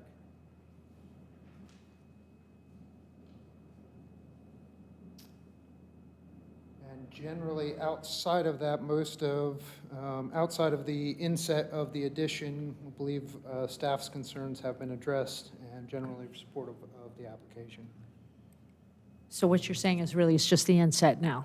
Everything else is, okay. That is essentially, everything else has since been addressed since this staff report has been written. Great. And the only new thing since the staff report, let me point out, is that screening. The screening was, I believe, only on one or maybe two of the sides in the original application, so the staff report does not speak to that. However, we feel it could be approved based off the guidelines. Okay. Anybody have questions for Mr. Hazard? No? Thank you. Come on up. Introduce yourself and talk to us about this.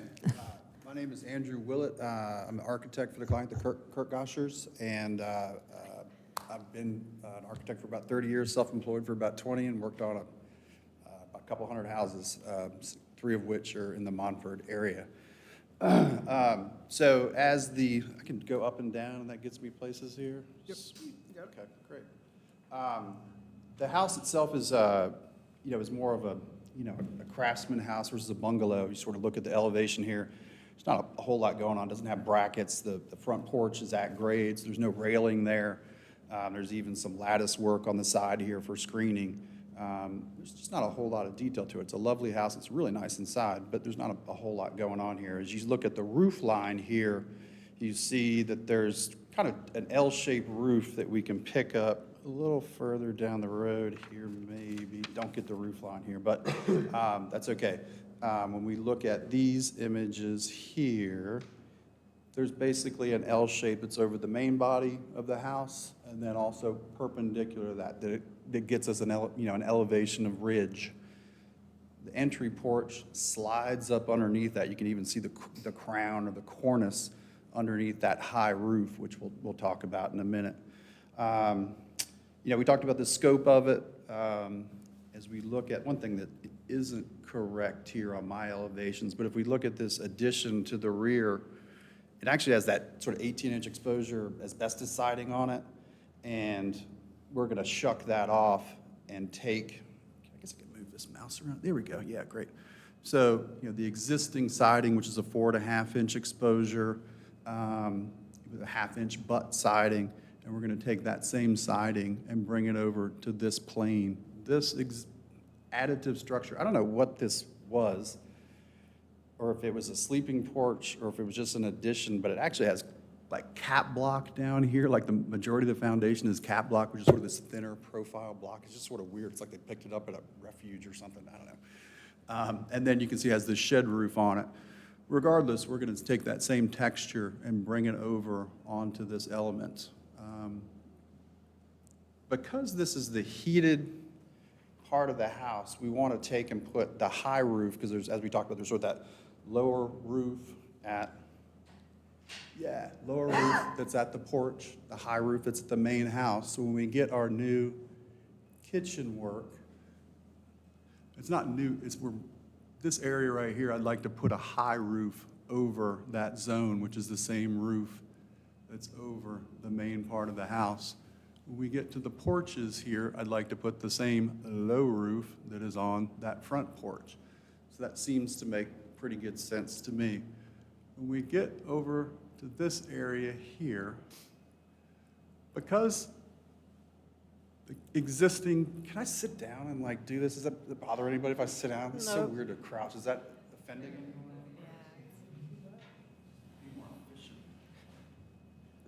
And I can speak into this microphone a little better. Awesome. Okay, great. So because the existing house has this kitchen wall that's in plane, we're asking, it's an ask, if we can have our new work here be in the same plane. To that end, we're having to integrate or finger this new cypress siding that's going to be here, into this siding. And so our ask, our humble request is, and that's that elevation right here, is to do the same thing on the other side, meaning that this is the existing work, here's our new work. So we'd like to integrate that together and not step back. If we need to step back, we can do that. But that is one of our asks that's not necessarily in compliance with the guidelines. The next thing to just discuss, these screens here, I'm not sure if you said something about glass. They're not glass, they're just, I'm not sure if I just. Lattice. I Yeah. said, yeah. And so different than the existing lattice, we're proposing roughly a 4x4 grid, 1.5-inch stock, half-lap joints. The property itself in the rear yard looks to a common alley that accommodates 4 different houses, and it's just that, it's an alley, there's a lot of parking there, and the client's just trying to afford some privacy, so we are asking for that screen to be on 2 sides. The side that we're looking at here actually faces this common alley, and the side that is here, there we go. Yeah, right there is facing another house that's probably, less than 20 feet away. So those are the main parts. We're taking, and as we discussed, we're taking this exposed block and adding stucco. We don't have stucco on the house. We do have this, large gauge stone, which is quite common for houses of that era. This block is in the same plane as this existing kitchen, so we can't really add anything of that scale. It would actually pooch out and just wouldn't really look right. And all the other materials were really just matching the windows as discussed were Marvin,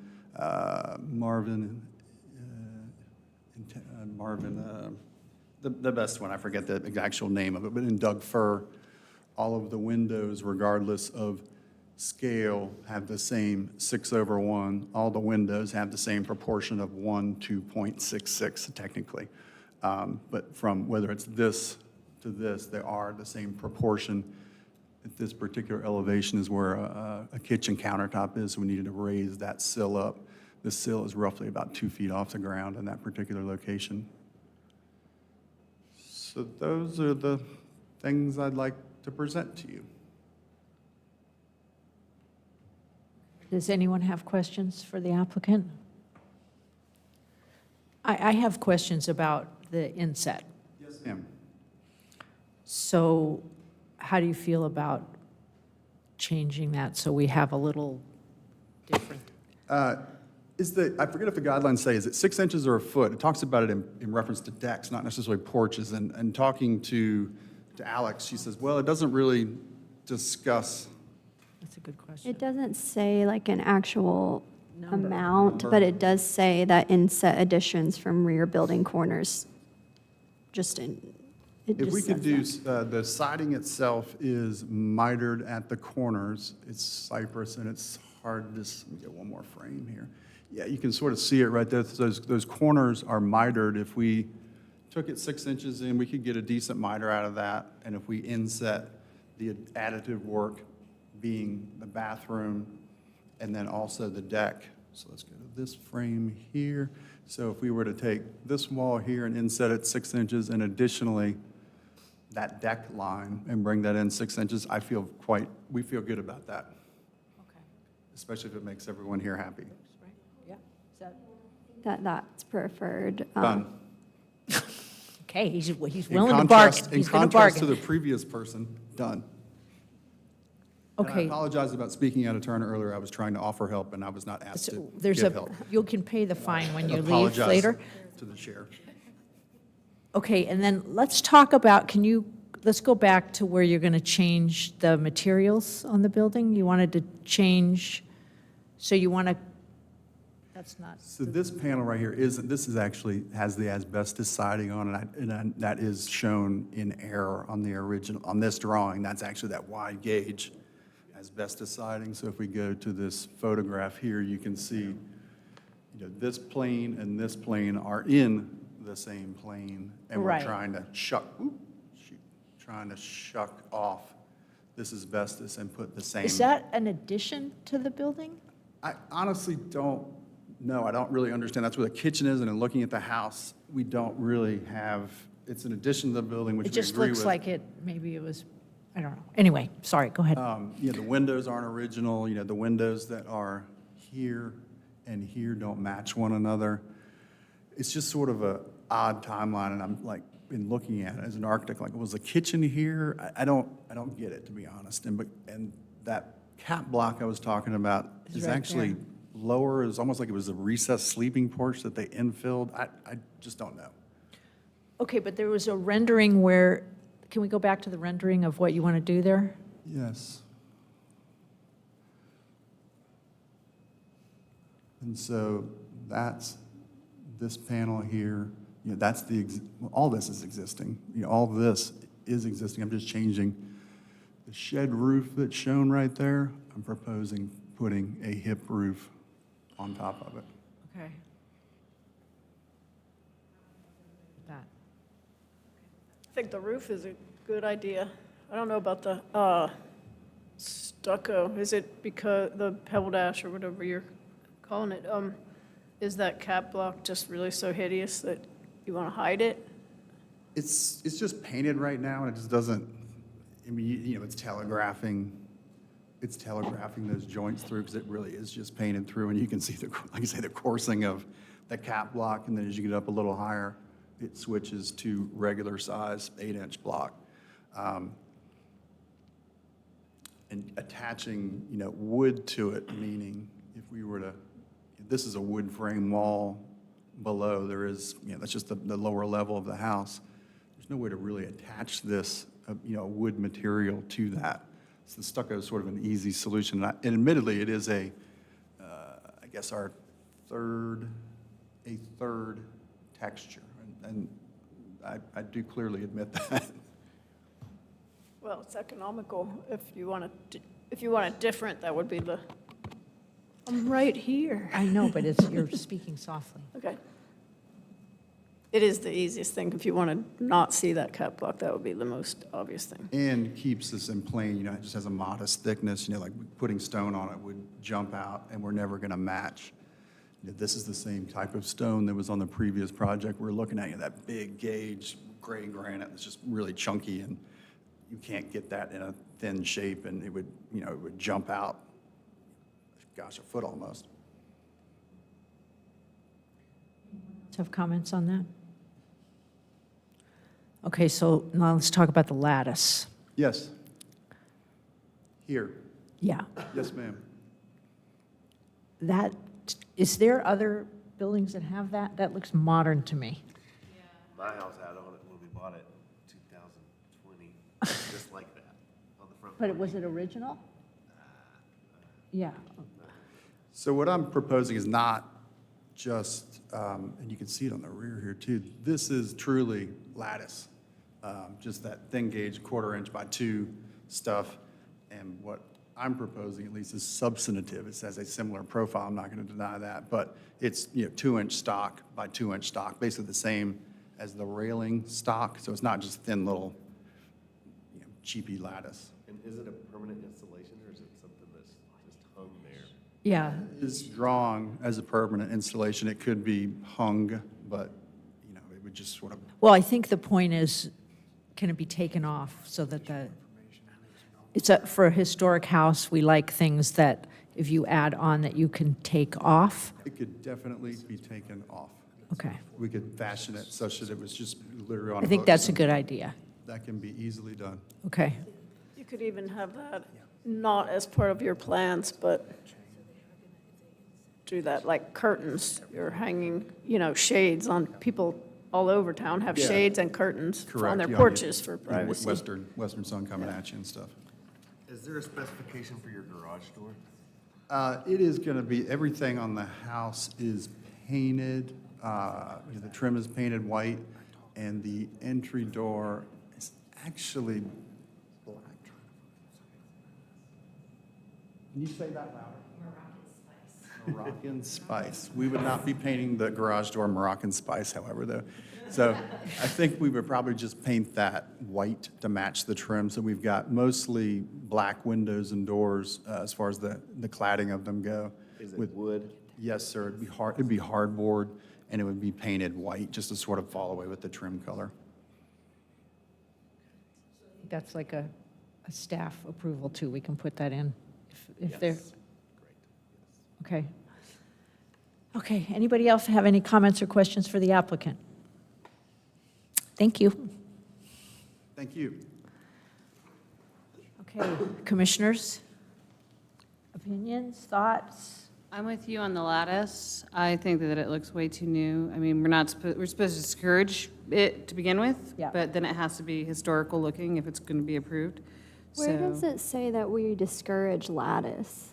Well, it just says that we discourage, what does it say here? It is not, It says many. enclosure of side or rear porches of balconies is discouraged. It's not enclosed though, and it says many side and rear porches are screened and occasionally further enclosed with lattice panels. Right, but it also says that it should be historic, to keep a historic appearance. Not you. What you're, I'm not sure if that is or isn't historic. Yeah, If you look at the front porch here, as is, there's lattice screening on the front porch. It's not unheard of in the neighborhood, it certainly exists. I mean, if you. this is a building built before 1917. So that's what it says. in Well, the- that's also removable, the lattice on the Yeah, front if it's there. just a removable, I feel bang. better about it, but I think it looks modern. That's just my opinion. Well, No, I hear you. yeah. Anybody else have any comments about anything? Anything with the house? So are we ready to open the floor for public comment? Can I get the dimensions for the top of the railing? Do you know by any chance? It can just be a TBD. You can submit it to staff later, but. Yeah, we were going to set up an application, we were going to do is, this doesn't have an entry railing, or the railing on the front porch, excuse me. So we're going to do a pretty historical profile, meaning like a 2x6 top rail, a 1x3 sub rail below that, 2x2 picket spaced at 4 inches on center, and a 2x4 bottom rail, pretty kind of standard, Montford historical rail, with that much tighter spacing and 1.5 by 1.5 gauge balusters. So you can get with Alex with that and. It actually right, says it that's- on the paper form work, actually said that. Okay, good. And if there's a supplemental drawing, if you look, there's some finite dimensions that show all this. Okay, great. You just have to look at it pretty closely. Got it. Thank you. Are we ready for a motion? Oh, there's no one here. Close the floor for public comment. Okay, we want a motion. We ready? Almost. Yes? I'm just trying to find it, man.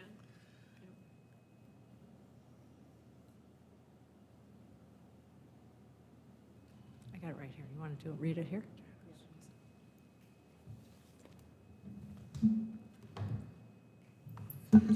Somebody. Can we have a motion?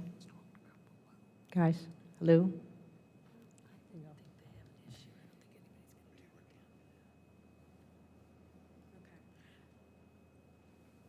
I'd like to make a motion.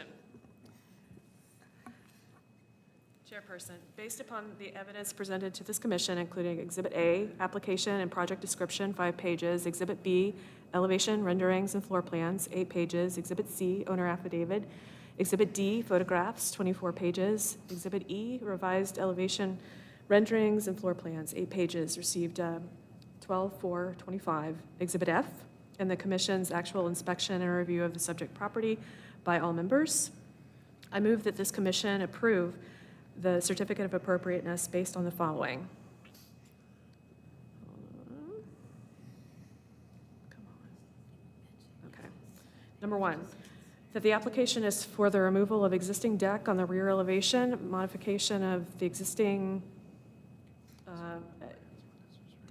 deck on the rear elevation, including removal of shed roof and replacement with new hipped roof, replacement of an existing non-original window with new 6:1 TDL double-hung wood windows, and resurfacing of block foundation with textured stucco, construction of a new 208-square-foot, 2-story addition with wood lap siding and asphalt shingle roofing matching existing, 4:1 and 6:1 TDL double-hung wood windows, wood entry door, and Asa Abloy garage door with multi-light transom on lower level. Construction of a 16-foot by 21-foot covered porch with black walnut decking. Were we going to go with black locust? Black locust, yes. Yeah, black locust. Black locust. Zach? I have my moments where I'm like incredibly lucid, yes. Yes, black locust.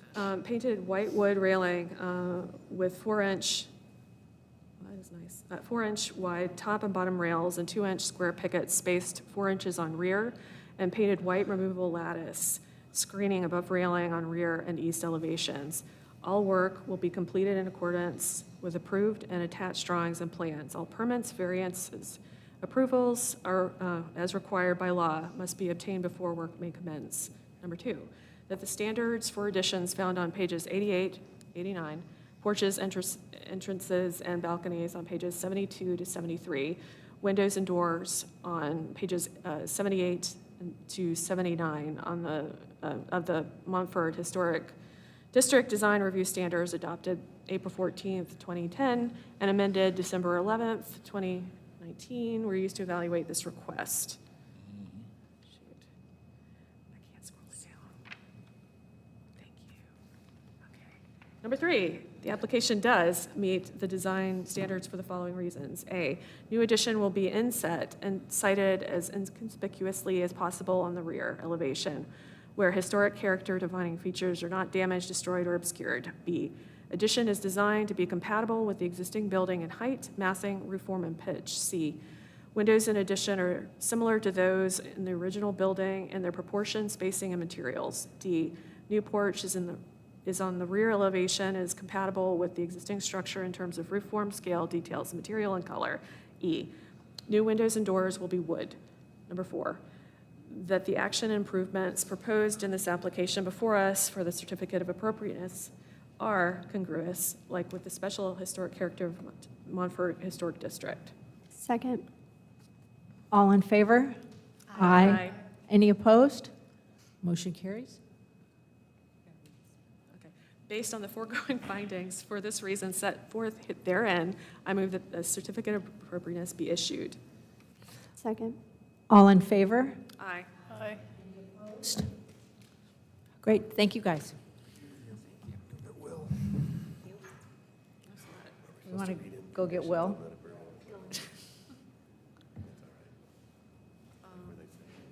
Materials will be submitted to staff for approval. That's okay. Sorry, I shouldn't have introduced that. It's really hard to do that. Because you're sort of having to like ad hoc. Yeah. Got the black locust, though. You did. All right, are there any other comments from commissioners or staff?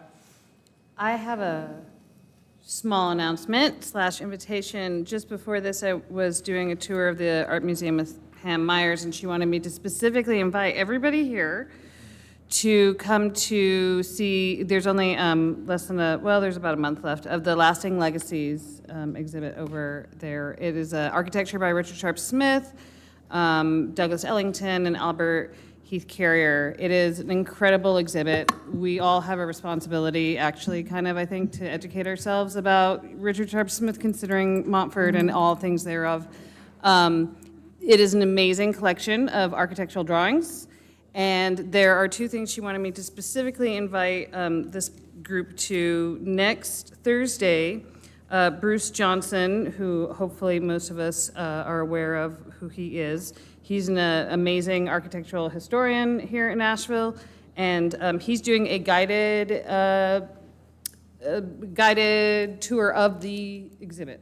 So he'll be talking about all the different architects and just what's on display. There's really some really incredible things that are on display. So that is going to be on December 18th. It is free with admission, and it's from 5 to 9 p.m. There's also going to be jazz and cocktails or some other stuff. So that is the one thing. And then on January 11th, there will be a sacred architectural presentation where they will have PSABC. Jesse will be leading that, and then they're going to have faith leaders from the different churches. So there'll be somebody representing the synagogue, the Basilica, First Baptist Church, and AME Zion, and they're going to all be talking about architecture of churches and sacred architecture. And so that's going to be really interesting as well. I hope you all will consider attending either of those events. I just want to let you guys know, I am going to be away all of January and February taking care of my 92-year-old mom. And so I will see you guys in March. There's the Montfort Home Tour is Saturday? 12 o'clock? 13th o'clock? It runs for several hours. It's like an open. Saturday. Just wander. All day Saturday, couple Yeah, of houses. buy the tickets from the Chamber of Commerce. Or the Montfort.org website is That should be a good show. tour link. Really struggling with the height of this mic. It seems like it's 6 to 12 inches below when people talk. I'm wondering if there is You have to a play with it. stand that we could put it on and bring it down as opposed to trying to lower our body to it. Staff is looking into that. We, as Logan has said, we've been making updates to this room. In fact, just got painted new ceiling, if you noticed today, just finished yesterday. Almost weren't allowed in here today, was a little scary. Does it follow the speaker's voice? It does not. I do not believe it follows the speaker's voice, but that was one thing we talked about, was either raising the whole thing or doing something with that. But it's been recognized that that is challenging to some Gentleman people. with the throat issues was really, he was bent over big time. Put a six-pack under it. Just about be Yeah, right. we're looking into potential ways to improve it. Any other announcements, preservation-y? All right. At 6:01, is there a motion to close the meeting? I make a motion to close the December 2025 HRC meeting. Second. All in favor? Aye.